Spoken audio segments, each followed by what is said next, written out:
E aí pessoal, tudo bem? Aqui fala o Jota e no vídeo de hoje eu vou estar trazendo para vocês o MCHF11 e o MCCCI11, dois fundos de papel aí da Mauá Capital. Dois fundos de papel que a galera gosta bastante e que estão crescendo aí ao longo do tempo. A gente vai analisar cada um deles. Eu já trouxe vídeo no canal falando separadamente de cada um e hoje a gente vai analisar os dois relatórios juntos, pra gente poder bater um papo mais dinâmico. Então fica comigo até o final do vídeo e se inscreve se você gosta desse tipo de conteúdo. E bora começar. Bom, eu vou começar com o fundo High Grade da Mauá, o MCCI11. Ele tem um patrimônio líquido de cerca de 1 bilhão e 500 milhões, uma liquidez média diária de 3,7 milhões e 110 mil cotistas. Seu último dividendo de pago foi cerca de 95 centavos e a cota mercado está cerca de 85 reais na data do relatório, né? Hoje a cota subiu um pouquinho. Deixa aqui o destaque que eles cobram uma taxa de gestão de 0,80% ao ano e uma taxa de administração de 0,20% ao ano sobre o patrimônio líquido do fundo. E uma taxa de 20%,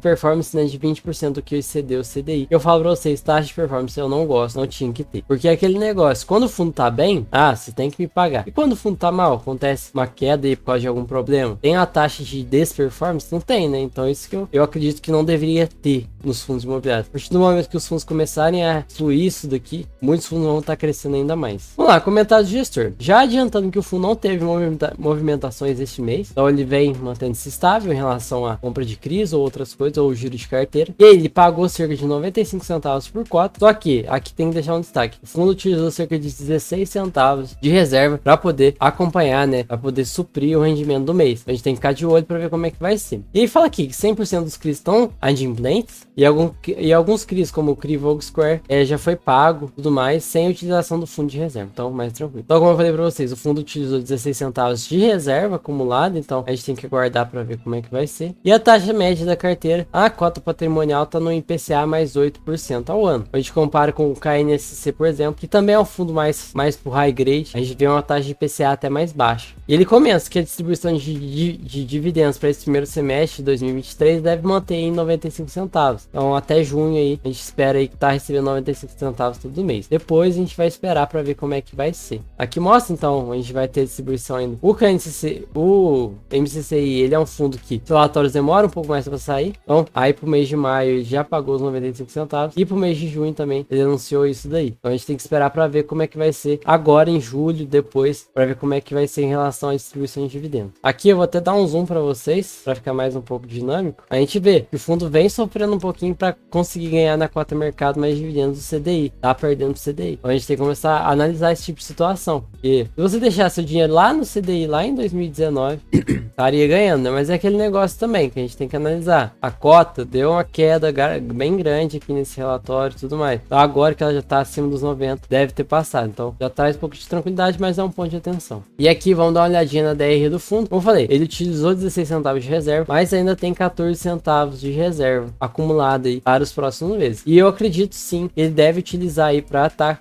completando a distribuição dos próximos meses, essa reservinha aí. Então de CRI, juros e tudo mais foi de quase 8 milhões. De correção, que é aquela inflação croata e tudo mais, de 3,6 milhões. Receita sobre caixa, 199 mil. Dividendos dos fundos imobiliários, 202 milhões e quase 3 milhões. Me enrolei aqui para falar. Total das receitas, cerca de 14 milhões. Tirando as despesas e tudo mais, deu um rendimento de 13 milhões, cerca de 79 centavos por cota. E já vem desde março, o fundo vem distribuindo a casa de cerca de 70 centavos, 80. Então a gente tem que ligar um sinal de alerta para ver se o fundo vai conseguir aumentar, tudo mais, essa distribuição, porque senão a gente vai ter uma queda de distribuição e o mercado vai precificar isso. E aí distribuiu 95 centavos. A carteira tá totalmente focada em IPCA e o CDI, os FIs, tudo mais, vai disputando o resto do espaço que sobra. A classe, 84% é CRI. O segmento, a gente tem a distribuição entre um pouquinho de comercial, um pouco logístico, e aí depois mais abaixo vem o varejo e o residencial. E a distribuição por região tá praticamente toda em São Paulo. E aí que mostra um pouquinho dos CRIs que ele tem mais de 50% do papel. Um destaque pro WT Morumbi, cerca de 255 milhões, um CRI só. Então assim, tem um pouquinho de concentração, né? Podia ser uma concentração um pouco menor. Ó, 255 milhões, 100 milhões, 88. Então ele poderia diversificar um pouco mais esse capital. Isso deixa um pouquinho um ponto de atenção. Se um CRI desse dá problema, os rendimentos caem bastante. bastante. E são outros CRIs, tudo mais. Então, cerca de 1 bilhão e 200 milhões do patrimônio do fundo tá em CRIs, que ele tem mais de 50% do papel. E em CRIs grandes, né? Então, 250 milhões, 100 milhões, então, ponto de atenção aí. E CRIs que possuem menos de 50% do papel, alguns outros aqui, um pouquinho mais diversificado. E aí um destaque para um fundo que tem uma ideia de ser um pouco mais high grade, ele ter 4% do patrimônio de fundos imobiliários em MC High Yield, eu acho que fica um pouco discrepante. Mas a gente vê se o fundo vai querer diluir essa posição, mas até porque é um fundo da própria casa, então do próprio Mauá, isso ainda gera um pouquinho mais de desconfiança e problemas pra gente. Olhando rapidamente os indicadores, o relatório é aquilo, não tinha muita atualização. Como eu falei pra vocês, a cota deu um salto bem grande nos últimos dias, subiu bastante, então já deve estar ganhando o CDI novamente. Então tá custando cerca de R$ 91,55, um dividend yield de cerca de 12,53% ao ano. PVP ainda tá com um pouco de desconto, cerca de 1% de desconto. Tem um pouquinho de valor em caixa, mais de 20 milhões. Liquidez média diária cerca de 3 milhões. E pagou cerca de 95 centavos, né, em maio. Vamos aguardar aí para ver agora em junho, para ver se o fundo ele deve pagar sim os 95, utilizando as últimas reservas que tem. E aí a gente aguardar julho para ver se o fundo vai conseguir gerar mais do que ele tá pagando pra gente. E agora vamos dar uma olhadinha no MCHF, né? Nosso querido um FOFzinho que a gente tem da Mauá. Muita gente gosta também. Tô pensando em trazer um vídeo comparando o MCHF e os outros fundos e outros FOFs que a gente tem aí. Então deixem nos comentários se vocês gostariam de ver. E vamos lá. Cerca de 60 mil cotistas, um patrimônio líquido de quase 300 milhões, então é um fundo bem menor do que o MCCI. Uma liquidez média diária de 1,2 milhões, muito boa liquidez. O último dividendo pago foi cerca de 10 centavos. E aqui na data do relatório, que o relatório foi feito, o valor da cota do mercado estava em R$ 8,18. Hoje já está chegando quase em R$ 1,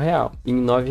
A taxa de gestão do fundo está em 0,67 e a taxa de administração 0,18. São taxas bem baixinhas. E aquele problema que eu falo para vocês sempre, é 20% sobre o que ceder a variação do IFIX. Pelo menos a gente não é tal CDI ou algo do tipo, então mais tranquilo pra gente. E aí, comentário do gestor, o fundo não teve muita movimentação esse mês. A única coisa que eles destacam para esse mês aqui, o fundo distribuiu cerca de 10 centavos por cota e teve que utilizar cerca de 2 centavos. Então ele só gerou 8, um ponto de atenção pra gente aí também. Mas ainda assim eles têm cerca de 2 centavos aí de reserva para encerrar o semestre. A gente tem que aguardar o próximo semestre para ver como é que vai ser o guidance de distribuição. Aqui mostra um pouquinho das taxas. O fundo ele é dividido em algumas estratégias, como os estruturados, o crédito e os FIs líquidos. Puxando toda essa média, a gente está no IPCA mais 10, 11%. E uma outra coisa que eles comentam é que 14% do patrimônio do MCHF está alocado em estratégias de desenvolvimento. Então a estratégia não vai te dar um rendimento mensal, mas lá na frente, quando acontecer uma venda do ativo e tudo mais, vai gerar aquele ganho de capital que vai ser distribuído. E aqui o guidance, né, como eu falei, no primeiro semestre, entre 9 e 11 centavos por cota. Vamos aguardar os próximos meses para ver como é que vai ser. E aqui mostra os ativos estruturados,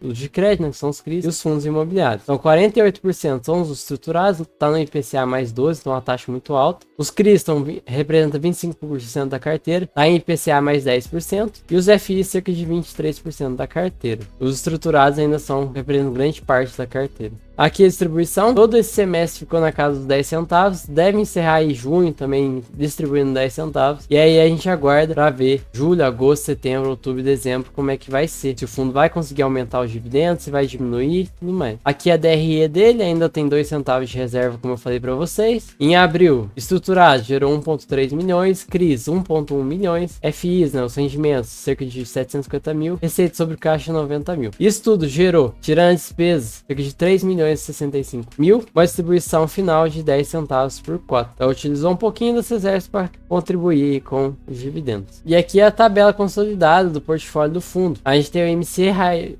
Yield novamente aqui com classificação de estruturados, cerca de 100 milhões. Então a gente vê que a Mauá gosta de concentrar outros produtos dela dentro do portfólio. Então a gente tem o MCCI com o MC High Yield, tem o MCHF com o MC High Yield. Eu não vejo problema nisso, porém a gente tem que ver de acordo, né? O MCCI tem um fundo imobiliário High Yield na carteira, quando ele é mais para um high grade, é um pouco desconexo, né? Aqui a gente já não tem tanto esse problema. A única coisa que eu destaco aqui é o montante, né? Cerca de 100 milhões. Um fundo aqui tem 300 milhões. A gente ter 100 milhões só no MC High Yield é um ponto de atenção pra gente. E vai ter outros, né? Business Park e tudo mais. E os outros fundos imobiliários. Destaque para o HGCR, VRTA, o MOR, que também é um bom fundo. Então, a gente tem bons fundos aqui. KNCC, JSRE, GTLG. Então, em relação a alguns fundos, o mais destaque é esse MC High Yield aí na carteira, representando mais de 33% da carteira. E aqui ele mostra um pouquinho dos FIs líquidos, né? Eles nem colocam o MC High Yield aqui. Ele tá mais estratégia estruturada, é uma ideia meio doida até hoje. Eu não entendi muito bem qual que é a ideia da Mauá, dessa questão de classificação das estratégias. Mas o fundo que tem maior participação, tirando o MC High Yield, é o Tegar, depois vem o BRTA, HGCR. Assim, pelo menos os fundos imobiliários são mais na segurança. Bom, como eu falei, a cota dele deu um pico, chegou a quase R$ 9,05, mas aí teve uma quedinha, uma correção, né? E agora tá em R$ 8,95. O dividend yield tá na casa dos 13% ao ano, então o PVP dele 0,97, então ainda tem um descontinho. Valor em caixa cerca de 12 milhões, liquidez média diária de 1,3 milhões e o último rendimento 10 centavos. Vamos aguardar esse mês para ver quanto que ele vai entregar. Deve ser 10 centavos e aí a gente aguarda julho, agosto para ver se o fundo abaixa ou aumenta os rendimentos. De comentários finais, são dois fundos bons, tem esses probleminhas assim em relação a algumas coisas que são desconexas, mas assim, a Mauá é uma boa gestora, vale a pena assim uma análise mais aprofundada. Entre nos relatórios, vejam outros vídeos se você for querer colocar um desses fundos na carteira, porque eles também não trazem muitas atualizações. São fundos que uma vez ou outra vai ter uma movimentação ali, mas não vai ser nada demais, vai ser mais tranquilinho assim. A gestão não é tão ativa. E em breve eu vou estar trazendo um vídeo comparando o MCHF com o Kiso, já que são dois FOFs, acho que vale a pena assim uma análise. Eu espero que vocês tenham gostado desse vídeo. Inscreve aí no canal se você gosta das atualizações para vocês. Tamo junto, até a próxima e falou!